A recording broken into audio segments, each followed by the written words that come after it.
Hello, everybody. This is one of your hosts, Mike Piscitelli, And your other host, Raymond Wong Jr.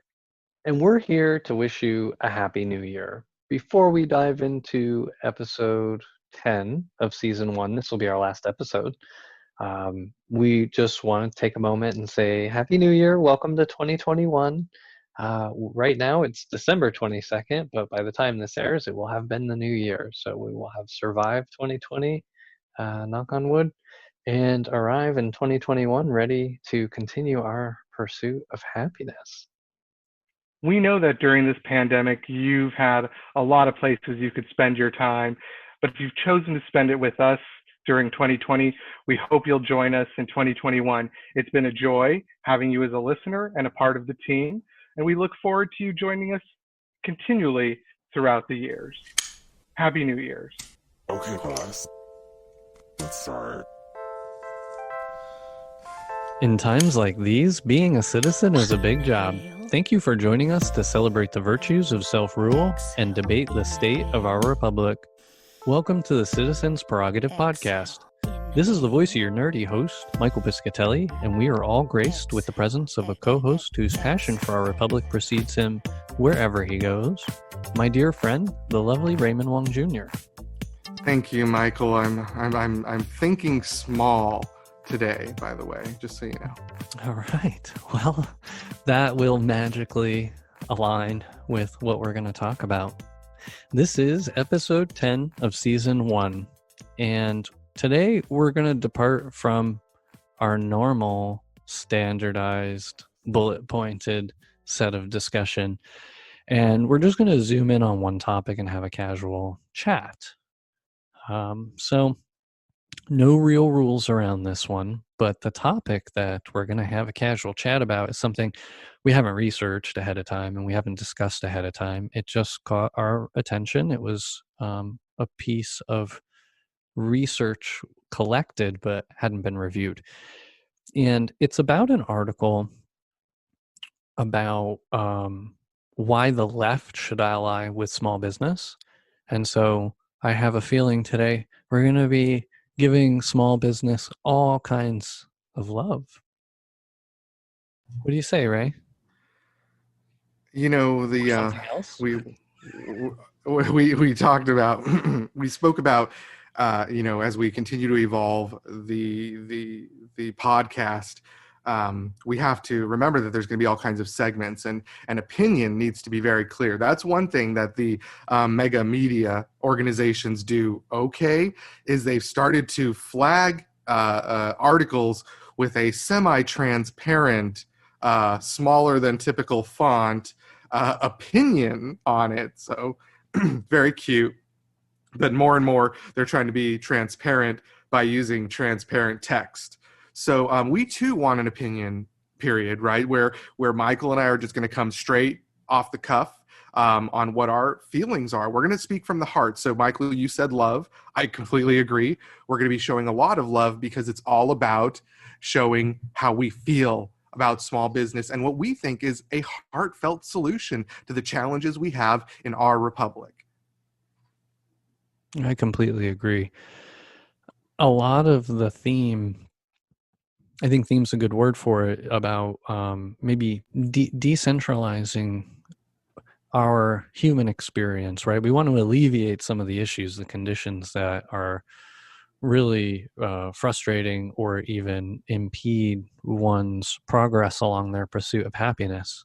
Things like hunger, homelessness, ignorance, sickness. Those are all things we have the capacity, capability, and a mutual desire to not have to deal with, right? Or to help each other resolve when it comes up. And so that we can continue on this pursuit of happiness. Well, one of the things we love doing as humans in a society is delivering products and services on a small scale. Like we've always kind of, as far as economics goes, we've been merchants long before we've been managers. Just let that sit in for a minute, right? You're letting it sit in with me for sure. We think about the way that the American spirit started and the way that the nation was born. And the nation was not born by mega conglomerations. In fact, the greatest leap forward for our nation has always been when we gave away land and when we provided land to people, right? When you give land to people, which you'll find Michael and I are very passionate about land ownership. And it's not just because the founders were landowners and you could only vote if you were a landowner, which is a shame. That's one of those bad things we got rid of, right? But when you think about that ownership of your democracy or your republic, if you will, it starts with you, right? And business, small business starts with you. So what's more American? Or what's more baseline solution than small business? It's people empowering themselves and rising. The freedom, yes, the freedom to create your own prosperity, And those around you. doing what you want, right? Like, I think about the art of baking. Like, I think about, all the things that we can produce as individuals, provided we invest enough time and skill and love in delivering something, right? And then people, oh, profit. Well, you know what? If you deliver a good product, you'll make money. If that's what you're really trying to do. Now you want to be a mega billionaire. Well, that's like a different psychology entirely. And I mean, you've already heard us talk about that a little bit, and I don't want to digress from small business. Go ahead. The small business. Okay, so I know this is very exciting, and opinion will always be very unorganized for us. I'm sure that's the goal here, right? Is to get away from that traditional step. But yes, small business is the obsession here because when you think about small business, it really is the only way to buy American, right? We've all been tricked by this tag, this propaganda. If you're old enough, you remember the Buy USA, right? Made in the US, made in the USA. And that's part of a propaganda machine that we kind of fell for, because made in the USA isn't even necessarily small business, right? Made in the USA is a stepping stone to not made in the USA. Those companies that are big enough to be made in the USA typically are on the edge of either crossing over and not being local anymore. So here's the challenge. Any national brand, and Mike, I need you to step back and push me back a little bit here if I'm wrong, but any national brand, once it goes nationalized, once they're in more than one state, they breach the possibility of being a local business or a small business at all, right? Because they're no longer investing locally. Once you nationalize and you centralize, and that's a bigger issue. I think you could be a national business, but if you centralize, you are no longer a small business. You are no longer contributing on the grander scale, right? Yeah, I'll split hairs with you here. My compromise position would be saying the biggest business that could still be considered small is a part of a franchise. Touche. That'd be it, because you're keeping the ownership. It's like it is a small business in the community where it's operating. It is, but it's the very edge, right? It straddles both sides. It sits on the fence. Somehow the fence doesn't cut them. It's sitting on the fence, and there's a leg on either side. One side is this, branding, marketing, centralization aspect of franchising. But when you think about locally made, sourced, whatever, there's some of that being offered through it, unless it's like, I don't know, a McDonald's where McDonald's owns its own farm. They've centralized the farm, so you're not buying from the community. So that's one of the areas where franchising gets too big. Even franchising is too big. I would say McDonald's is too big to be considered small business regardless, right?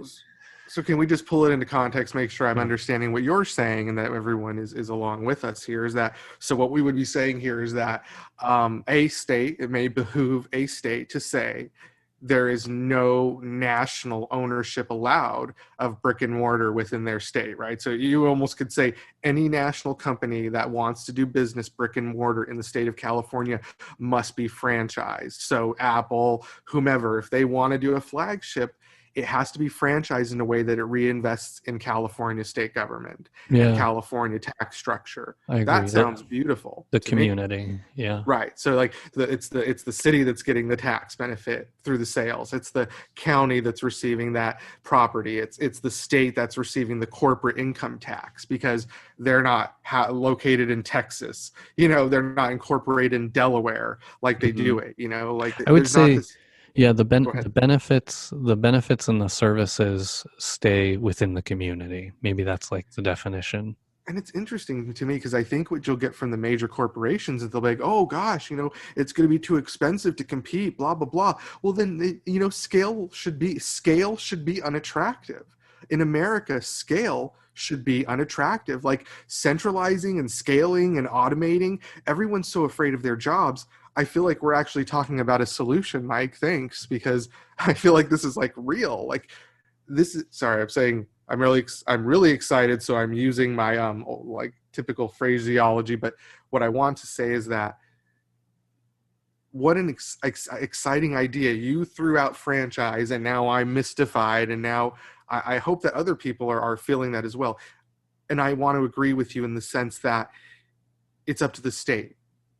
Every state should have the right to push back. And in a sense they do, but our challenge, I think, is that those our politicians or our state leaders and our governments are counterintuitive. They're giving big donations big socialism They're driven by grants. donations, and the fewest Right. phone calls you can make to get the money you need to campaign. That's your dialer list. But then you turn it around and you give, and we could even be balanced. I'm not saying take away corporate socialism where we give them money to open where people court one of the largest companies in the world now to open their second headquarters. We don't need that type of situation where cities are pitted against each other. And if cities do that, we as the people should have laws in place that say a city can do whatever they want to throw away money, but they must put that equal amount into the small business structure. So bringing it back to small business, I am all for corporate welfare, but then you better equally match on the small business side corporate wealth, small business welfare, right? So we'll give you $1 billion and we'll give $1 billion to the local community. It's not happening. And I'm willing to compromise. If you want your corporate greed issues, I guess that's where we compromise. And we're not going to do it, right? So maybe each of us only get 500 million. Sounds fair. I'll take that. I'll take that check. Us as a small business. Oh, goodness. Excuse me. But yeah, this idea of locally owned and operated, I think it's really important. And then if you think about the democratization you think about that in terms of democratization, you are giving people, even it's a property. It's not land per se. Land's another topic, which really associates and equates with freedom. But being able to journey along your path, your pursuit of happiness requires a little bit of prosperity. Even if it's just lubrication to get the engine running or whatever. You want to be able to generate money. It's nice to be able to generate it with your own skills wherever you are, wherever you go. People. This is a very mobile society now. I mean, who knows what will happen, what kind of behaviors will be entrenched after COVID. But in general, at least before that, we were pretty mobile. And there are a lot of people who didn't want to be tied down to land or only bought homes because they felt confident they'd be able to resell them, right? So they never really felt like they had to stay anywhere for 30 years, the length of a mortgage.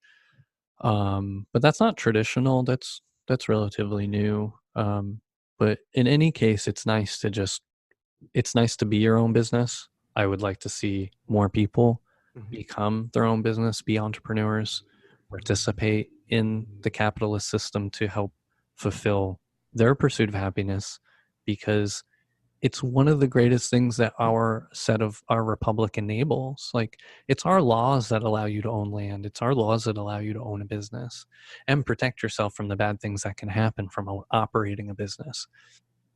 That's all our system, and it's designed in a way to help facilitate business, and it works well. Unfortunately, a few people are just trying to keep it to themselves. I think it would work better for America if more Americans were getting into it. And I'm not saying people shouldn't be artists. That's a different topic. Well, you make a good point about sustaining a family, right? So I know that, and I keep having this argument with people that socialism already exists. It's settled law. We can talk about that later, but socialism does exist in our country. We just need to be honest about it and talk about it. And I do agree that it makes sense that if a person is trying to start a small business, would it not be helpful if they still had that basic income, right? So they can keep that business running and still feed themselves. Because a lot of small businesses, from what I've understood and what I've experienced, is sometimes the first portion is just trying to keep the business running and barely even having money for yourself. Paying yourself out is one of the last things people do, right? But what if the economy was paying you out, right? The economy is thanking you for creating jobs and is thanking you. And as long as you cannot pay yourself a salary feasibly, the economy will make sure it takes care of you. I think small business owners are getting a sore deal here. Because so much pressure is put upon them. And then furthermore, pressure is put upon them to make sure their employees have a standard of living. So in a sense, when we think about the base for folks and bringing people up, if the government was there as a partner with the small business, I think we would see a lot more prosperity and people willing to take the risk. I think most Americans, frankly, would say, hell yeah, I'm not working anymore. I'm going to do something I love. I think I know a lot of bankers who have trouble. Hey, there's going to be a lot of new jobs in the banking industry, folks, because I know a lot of people in there that really are done after, 20 plus years. They would love to focus on family, focus on art, focus on love. There's so much more out there, right? Yeah.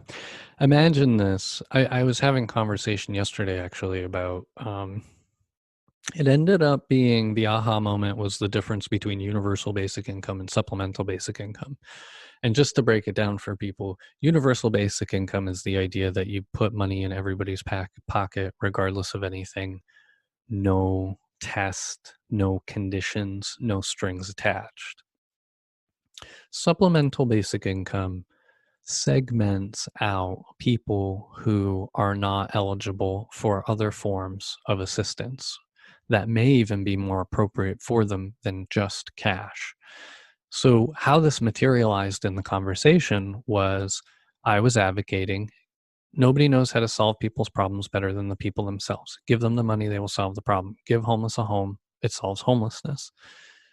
Give people money, they'll buy food, they'll buy their clothes, they'll buy their whatever they need to get their job, do their interviews, that kind of thing. And everyone stopped. It was like all stopped. Nobody could hear anything past give people cash because all they thought, all they heard, all they told themselves after that was they're going to go buy drugs. They're going to go buy alcohol. I said, no, that's a different issue. Like if people have substance abuse problems or they have mental health issues, because some of it's, mental health related, and they were bringing that up too. I was like, obviously, based on logic, I think the science backs this up. You don't give those people the cash because they don't necessarily have the mental faculties capacity to know how to utilize it to the best to better themselves. They have mental health issues. They don't think logically in that sense, or they're addicted to drugs. So their behavior is going to be driven by addiction, not by a rational human trying to climb the ladder of life. So you have to take people who are broken in a way that makes them incompatible with society, where cash just isn't going to do it. You've got to help them. You give them something else. That's universal health care. And I said, let's take universal health care off the table for a minute. Let's just assume there's a unihealth. I mean, we have to make the debate and we have to pass the laws. But if there was universal health care, then people with mental health issues or addiction issues would have a pathway, right, to climb out of those conditions, to just get out of the basement and onto the first floor. What I'm talking about is supplemental basic income to provide the first floor. So once they've climbed out, that they have an income now to put a roof over their head, right? To get their clothes, to go to their job interviews, to take their showers, if a job is what they want. If they don't want a job, then it gives them the resources to buy their paints, take their painting courses, produce their art, hopefully start selling their art for money at some point. And then eventually their need for supplemental income will dissipate because people naturally want to be self-sufficient. That's why And we want to be free. Sorry to interrupt your freedom statement. Oh. I ruined your great comment, but I wanted to say, because you're making such a good point, is that and who's going to be there to lift these people up when they take that first step out of poverty, when they take that first jump up? Okay, it's not going to be Target Corporation isn't going to pick up their material or merchandise. It's not going to be the art house in New York or Chicago, the great cities, right? It is going to be the small business owner. It's going to be the friends and family that live around you. Mm-hmm. It's going to be your community there. And we already do it, folks. That's the strange thing, is we already lift people, but because we're so strained lifting our own local economy ourselves as business owners and leaders, we're so strained. And I can speak from a museum board of director, former president and current seat member, that we struggle to keep these institutions alive while corporations get billions of dollars. So help me understand why we've accepted that as small businesses. We really should band together, and the left should acknowledge us. The left should lean in and say, we're going to be here not to change it completely, because we know left, you can't give away the everything, right? Because there's a system at play here. So we're saying just divvy it up a bit. So don't create an extra $1 billion, just split the $1 billion. Let's start there. Ooh, and I maybe we get a bigger share because we do more for the economy as a small business. That would kind of be my push there, right? So again, Michael, like you said, these people are going to lift, but these mega corporations will not be here. They will volunteer on the holidays. They will volunteer on their once a month giving days, but they will not be there. The small businesses are there every day. They open their doors every day to the community. That's where you're going to purchase your supplies when you're starting out. It's everything. It's the fabric of society. Yeah, if it's available. At least you live in San Francisco. I don't know if it's changed recently, but in San Francisco at least. But, in Arizona, if a big box store doesn't carry it, we're not going to have it because it's so difficult to scale or to build anything in Arizona because of the extreme conditions, frankly, the summer and all of that. So only that makes sense. I'm thinking about St. Mary's, Georgia, where, my family lived for a while, and the local communities, like one community, St. Mary's, has tourism. Okay, so it can sustain some semblance of economic activity in its quote unquote downtown. But the neighboring town is all boarded up. It's really sad, the main street, because there's a Walmart nearby.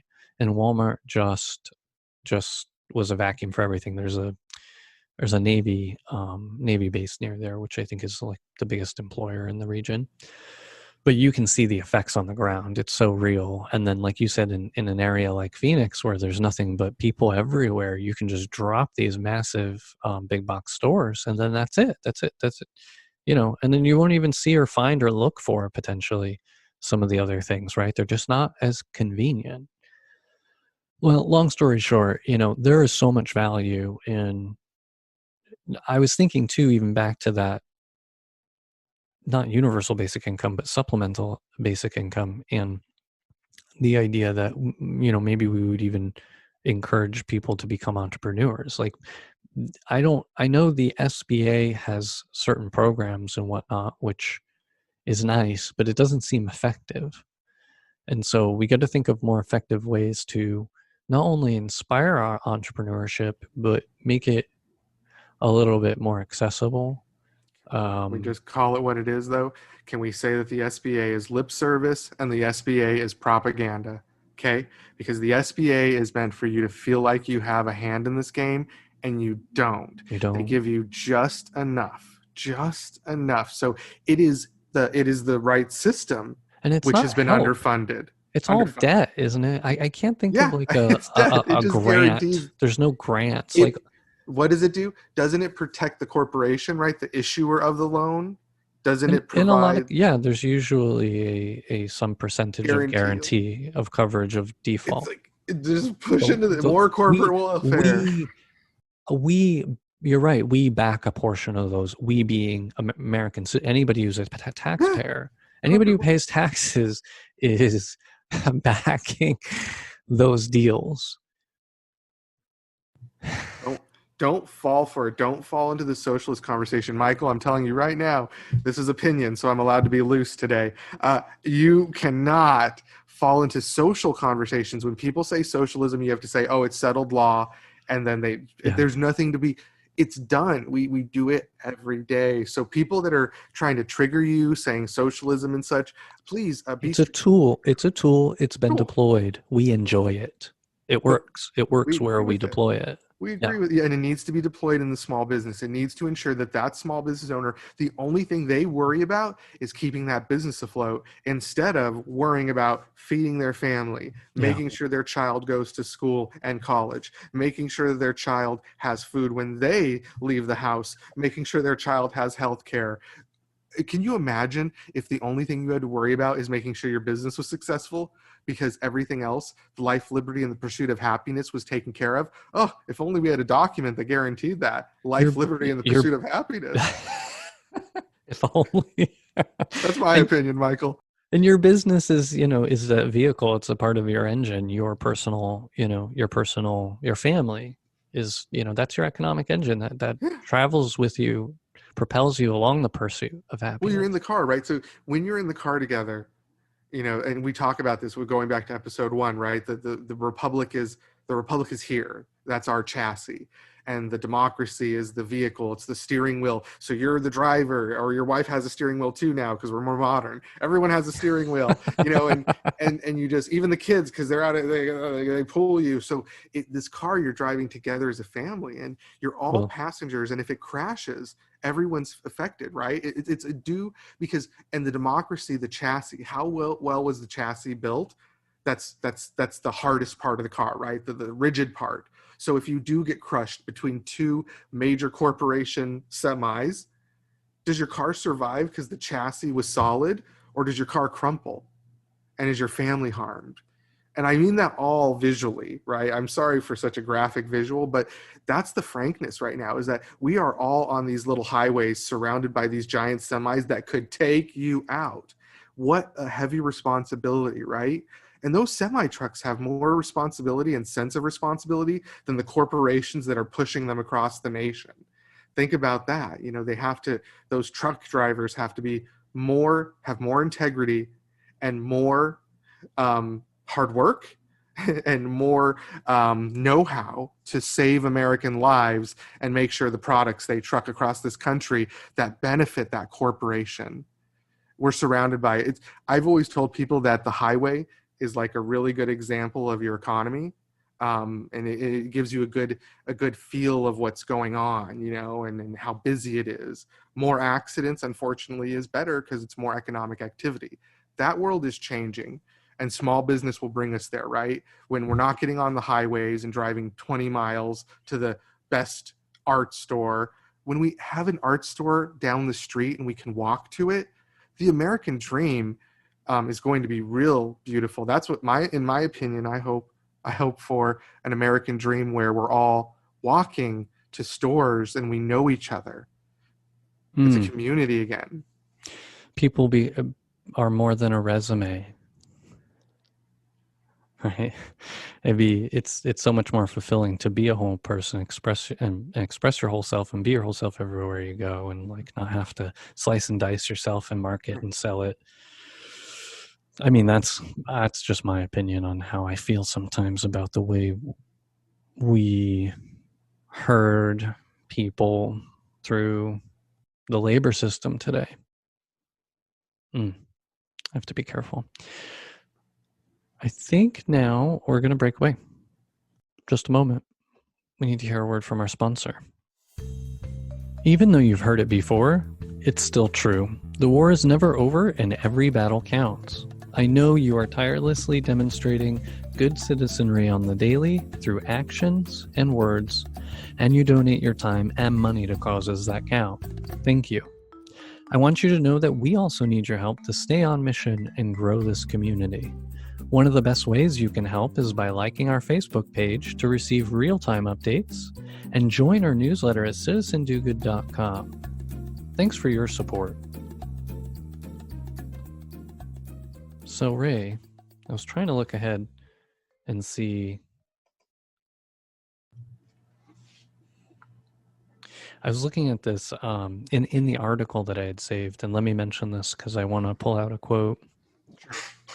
This article is titled "Why the Left Should Ally with Small Business," and I clipped this from The Nation, thenation.com.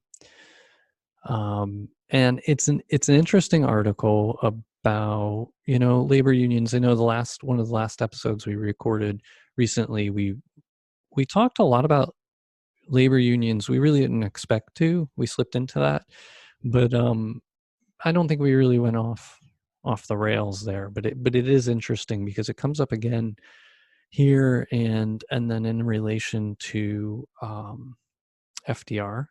And so one of the quotes that they have in here, is that they were talking about him describing what was going on around that time and, wanting to help turn around the country from the Great Depression.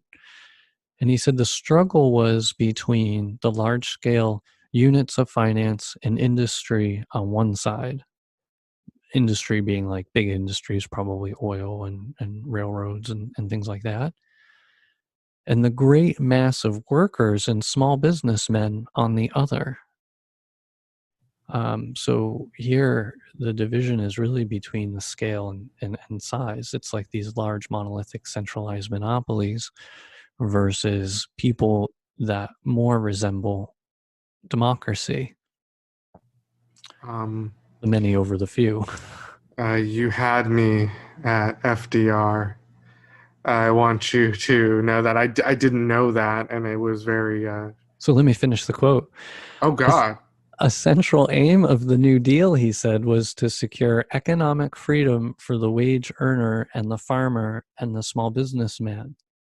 He and his congressional allies pursued this agenda by using antitrust laws to check corporate power, enacting fair labor laws, and adopting policies that kept banks small and locally focused. I'm going to finish this. Campaigning in Cleveland in 1940, he described his vision of an America free of poverty and domination, where no businessmen can be stifled by the harsh hand of monopoly, where the workers are really free and their great unions undominated by any outside force. That's the end? It's just my opinion, but you have to work on your delivery of quotes because I wasn't sure when you were stopping. So just keep going next time. It was wonderful. That was amazing. All of it was such good content. I just think you could have kept talking the whole time. Okay, well, we'll move on. Love it. I love it. Well, this is opinion. You don't get to control me like you normally do. Okay, let's move on. Oh gosh. That is that's really profound. I don't know how to recover from it, and it's like you can't add on to it. But I agree with it. Like I'm reading this for the first time right now. I hadn't read actually that full paragraph, and so that's why I kept saying, "Oh, I stopped," because I thought I was gonna be done.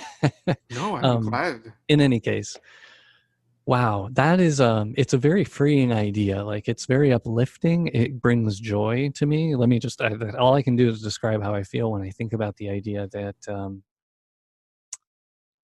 there was a time and a place even in our history where people were in a position to avail themselves of the authority of the presidency, right? I mean, I'm assuming I have to look at the timing of all this. I'm pretty sure he was president at this time because they're talking about passing all the New Deal laws, right?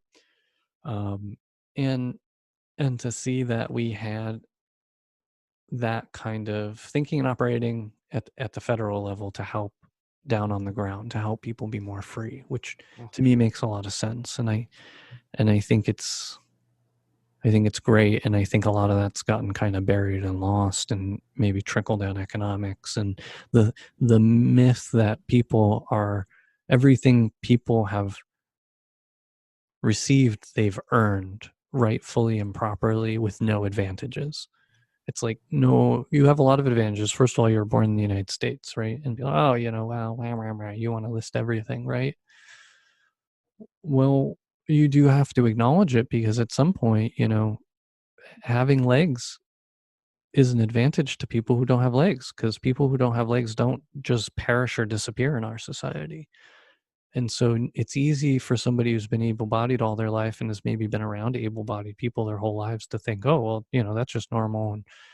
And, I don't have any advantage, but it sucks to be them, kind of thing. And it's like, well, you can't split those two things. I It's hate like, to say it. their disadvantage is your advantage. I'm sorry, and if you feel bad about it, that's okay. Embrace it. That's natural. Can we just phrase it as like, it's the idea of blessed, right? I've always been very frustrated. Yeah. My partner and I were talking about it the other day, like, blessed. Well, we're blessed we're blessed. And the only issue I have with blessed is, first off, that don't say it around me, because I'll think you're ignorant. But also to think that the divine hand had any place in that decision, right? That you have a better path because of a gift from a higher being. That is arrogance on the extreme level. And you really have to look at yourself and determine, your happiness. Maybe you should be running a small business so you can be more content. But a couple things after what you said, Michael. Beautiful statements. I'm glad I tried to interrupt only a little bit. The thing is that early on in these conversations we had, and I hope our listeners have noticed, because I know it's just happening, and we're just at the iceberg. But we talked about early in our show that we were going to use history to understand what we've done right and what we've done wrong and where we can get it. And it just happened, right? We were pulling back this onion of history, and we're like, whoa, okay, great.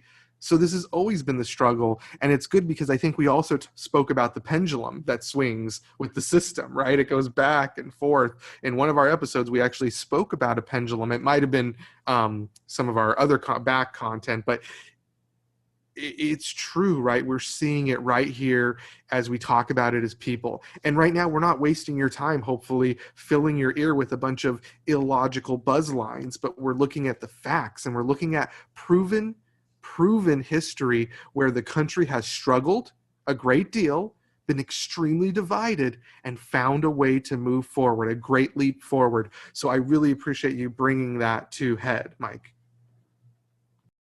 Yeah, me too. It feels enlightening, and hopeful, very hopeful. And I was just thinking, I was going back to that whole democratizing aspect of like everybody being their own company. And I don't think that everybody should be their own company. I'm just, indulging in a little thought experiment.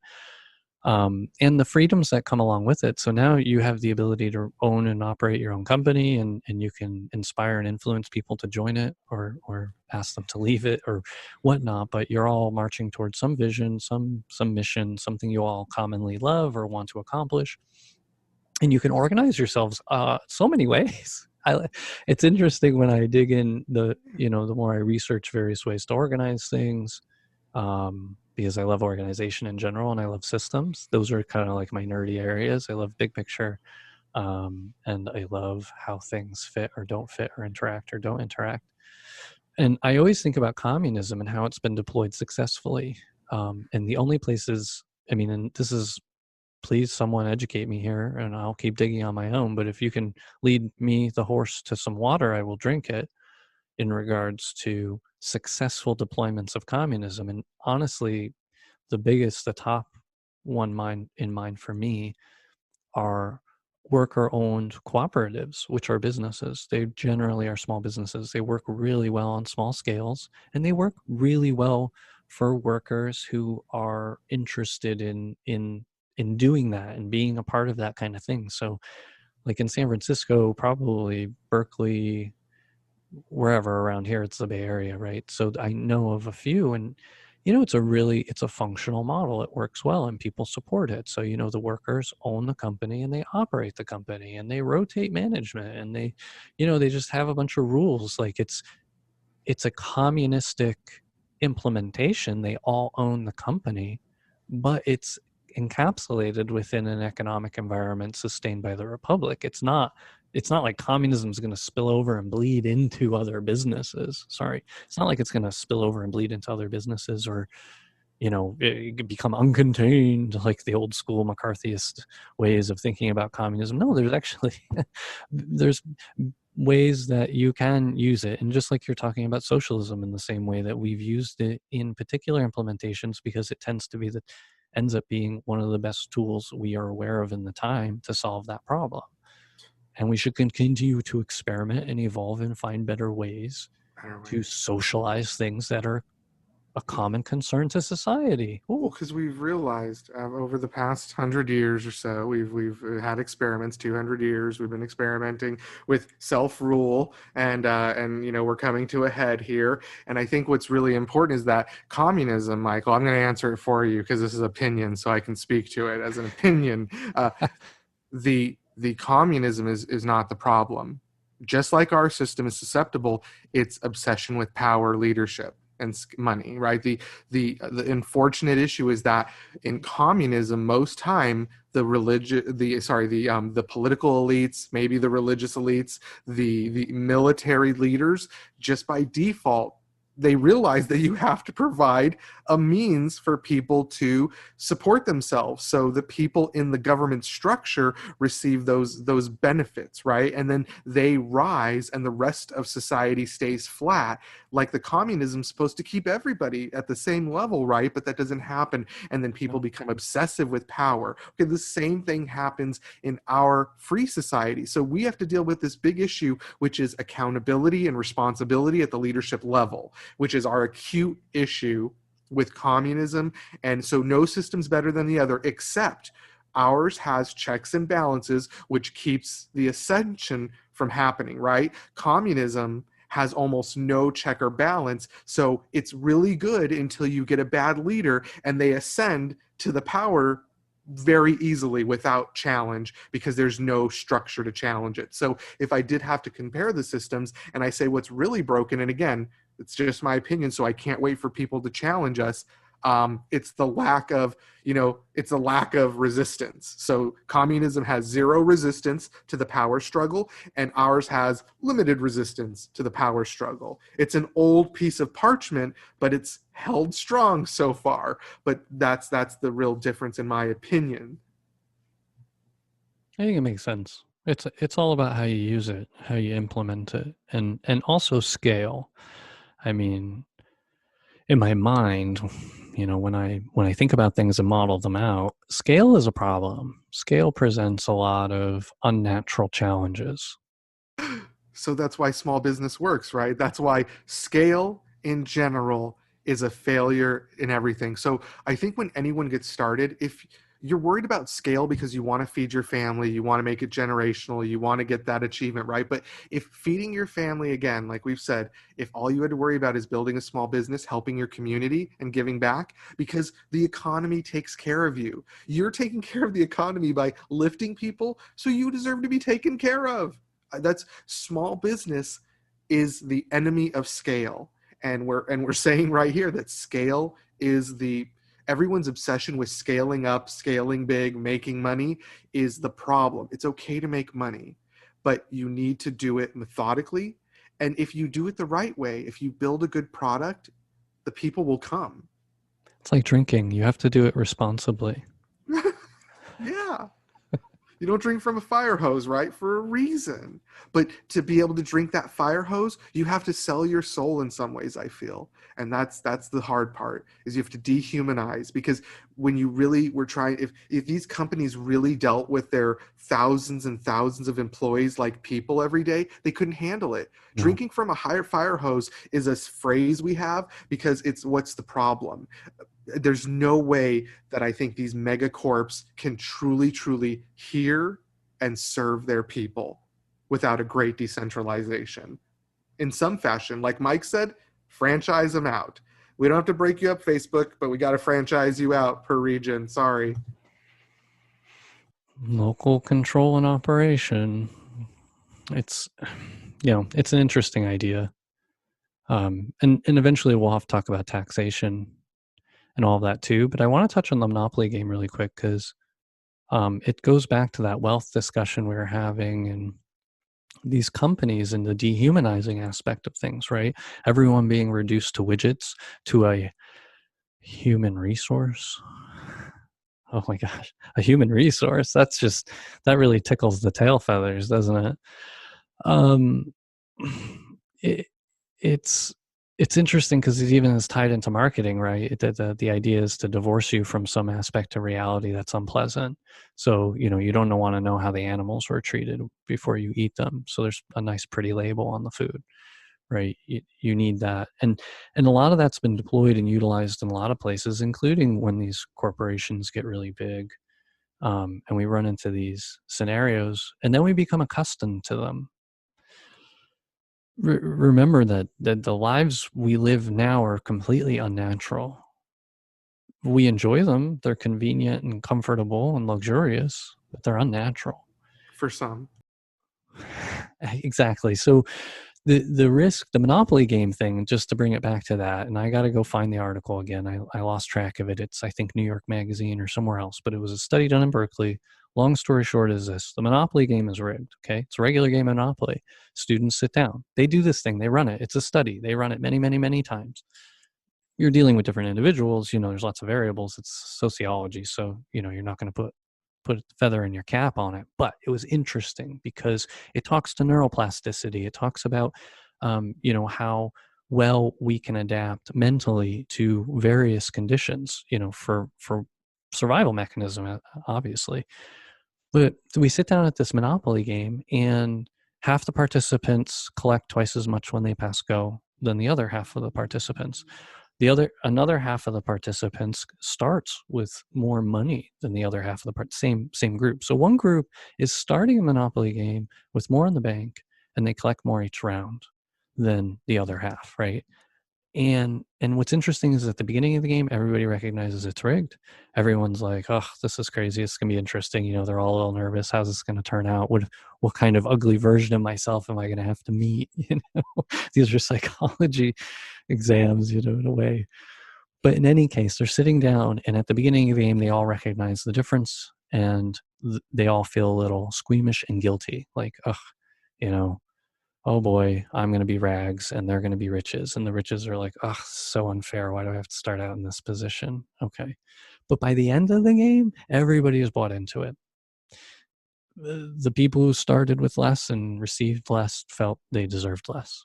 The people who started with more and received more felt they deserved more. And this happened over and over and over because people became accustomed to that condition. And what happened is they naturally, there's a function that happens in there where they just attributed to their natural greatness, their goodness. Something about the universe just conspired to make this new reality true for them.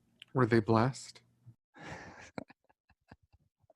I don't know if that was a question on the survey, but it's interesting. It was a very interesting, and it's also interesting that it's hard to find. So I was like questioning, was it BS?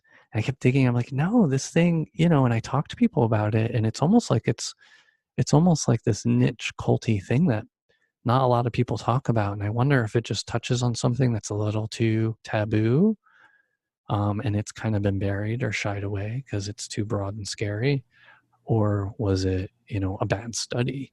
And I can't find anything like that. All I can find is like this one article from this magazine, and other links, other references and stuff. But it's so peculiar to me because it makes sense. Like I can't even, when I learn about plasticity, neuroplasticity and things like that, it all fits. Well, it's a powerful game. It's endured, right? It continues to endure. I think it deals with the very psychology of what America is, and it asks some very basic questions. And families break up over it. They don't speak to each other for 10 years over it, right? It's strange that it really opens up a real chasm of what people believe how things should work in the system, right? Because the game Yes. at its essence has rules. It's a plain rules system, like our government, our constitution, frankly. And so and it just, everyone starts to apply their psychology to it. So anything that happens in that game is just your psychology applied to it. So I don't know. I'd like to hear more on this one as we expand, and I urge fact checkers and those of you listening, we'd like to hear back on that.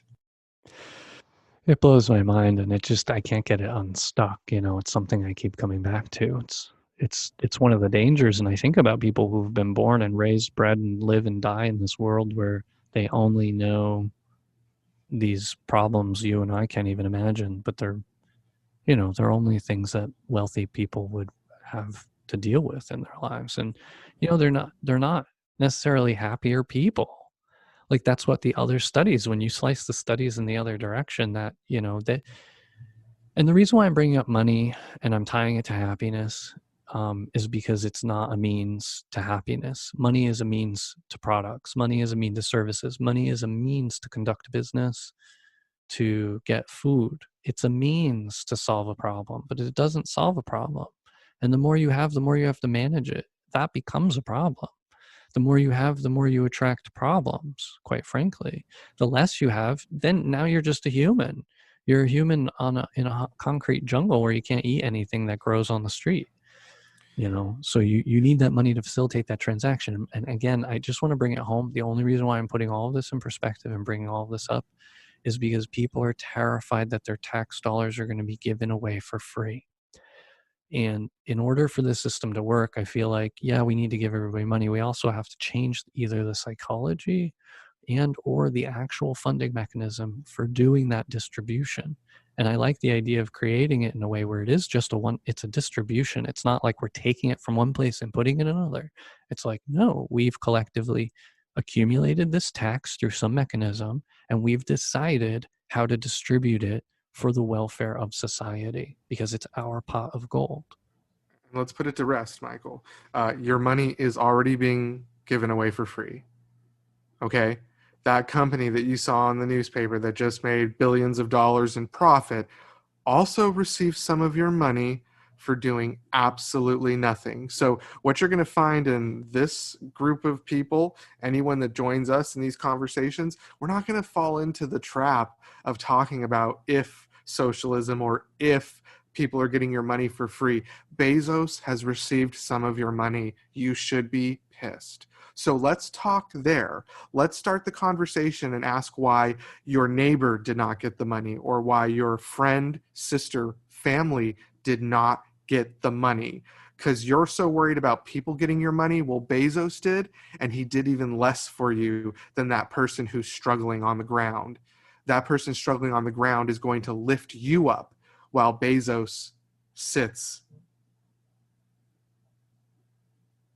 It's we are on the precipice of great change, and I try to stay excited because things have become so unbalanced. The ship is so unstable now. It's listing, right? It's listing politically. It's listing economically. We're lopsided. So income inequality as well as wealth inequality. Wealth inequality is more than it's been since whatever I saw yesterday. It's like, oh, people are already starting to talk about the 2020s like the roaring 20s. I'm like, all right, well, we know what happens when that balloon pops. Oh, goodness. And, it harkens, even it makes me nervous because Democrats are coming back into power, which is like, oh, guess what? They get to clean everything up. So let's just finish. Let's finish breaking everything. It's not the blue wave, Mike. It's more and more I'm feeling like it's the small business wave. Yeah. And quotas or not, we've been talking about it a lot, but I believe we will continue to see people choose where they want to live. And it's not going to be Phoenix. It's not going to be San Francisco. People are going to move to small towns. And these small towns that we've forgotten will have a renaissance. And they will experience an economic opportunity unlike anything else. And guess who's going to be there to service them? It's not going to be the banks. It's not going to be the big box stores.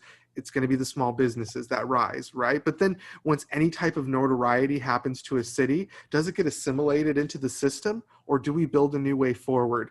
I think Michael and I are suggesting a new way forward where we say, I could go to Walmart and save $1, but I want to support my neighbor. I want to know that someone's paying a living wage. I know that this is going back to my community. Small towns have something right. They have a lot of things right, but against the big cities, small towns understand that they rely on each other. And that's why we have a lot of the division right now, is because small towns feel like they're all by themselves. And as this new shift forward happens, small business is the way to give everybody a chance to participate. Supported small business, enabled small business, and shared socialism with the mega corporations, big oil, big pharma, whatever you want to call them. Mike, I'll give it back to you to bring us home. Yeah, big ag, big agriculture. We've got big everything now. It's a problem. Doesn't serve us well.